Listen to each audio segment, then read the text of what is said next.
Hello YouTube, my name is Carter Wyrock, and I'm here today to talk a little bit about punishment and reinforcement. So this is an area where a lot of people go wrong. Essentially, your dog has a very short memory. They live right in the here and then now. That's why they're so happy. They don't worry about the past or the future. They actually only remember things for about 5 or 10 seconds.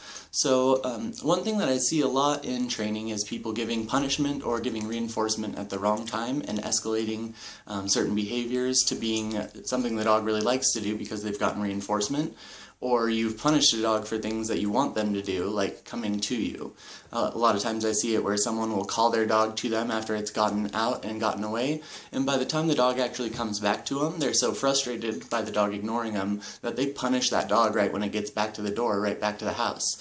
So your dog is, in its mind, it's saying, okay, I finally came back to you. I get that you called me about 10 times, but I came back and now I'm getting in trouble. So what is it going to do next time that you start calling it at the door? It's going to go, well, I'm just going to get yelled at when I go back in there. I don't want to do that.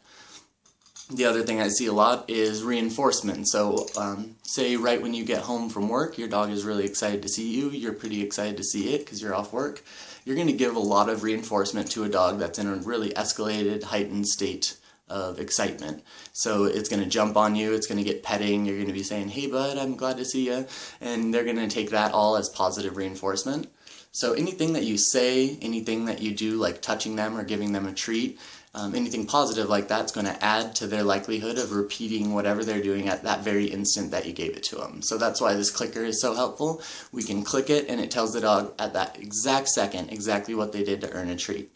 So just try and be really careful about when you're giving your dog even just looking at them or when you're going and petting them, because that's going to reinforce what they're doing, and a lot of times we do that at the wrong times.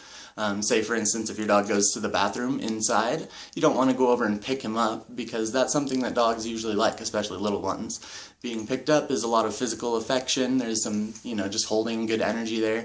When you're taking them outside, even if you try and hold them out and be really angry at them, they're still going to get a little bit of touch reinforcement, especially if they're a dog like Tuffy here, who really likes getting a lot of petting and just touch. He likes, if you look at him, he just wags his tail. So there's a lot of dogs out there that don't like very much, and it's really hard to reward them, but there's a lot of dogs, probably a greater number of them, where it is really easy to reward them just by saying something or giving them a pat on the head. So be careful when you're rewarding things, when you're giving dinner scraps as a treat. Your dog might be begging, so avoid doing that kind of stuff. Just watch exactly what you're doing at the time that you touch or give your dog attention, or that you punish him, just by saying no or bad dog or whatever it is that you have to do there. So just be careful, care for your dogs in training and be nice to them.